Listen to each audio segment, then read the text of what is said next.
ఇవాల్టి ముఖ్యాంశాలు. తెలంగాణలో ఇద్దరు సీనియర్ నేతలు మృతి. కాంగ్రెస్ నేత డి శ్రీనివాస్, బీజేపీ నేత రమేష్ రాథోడ్ కన్నుమూత. సీఎం రేవంత్ రెడ్డి, కేంద్ర మంత్రి కిషన్ రెడ్డి సహా పలువురు రాజకీయ ప్రముఖుల సంతాపం. పింఛన్దారులకు సీఎం చంద్రబాబు బహిరంగ లేఖ. ఇచ్చిన మాట ప్రకారం జూలై 1న పెరిగిన పింఛన్ ఇంటికి పంపిస్తున్నట్లు వెల్లడి. ఆంధ్ర యూనివర్సిటీలో పర్యటించనున్న కూటమి ప్రజాప్రతినిధులు, వర్సిటీలో అవకతవకలపై విచారణకు ఆదేశిస్తామన్న ఎంపీ సీఎం రమేష్.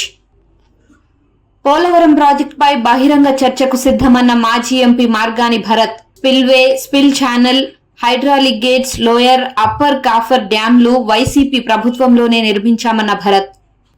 కొండగట్టు ఆంజనేయ స్వామిని దర్శించుకున్న AP deputy CM Pawan Kalyan. తెలంగాణలో బీజేపీతో కలిసి నడుస్తామంటూ కీలక ప్రకటన.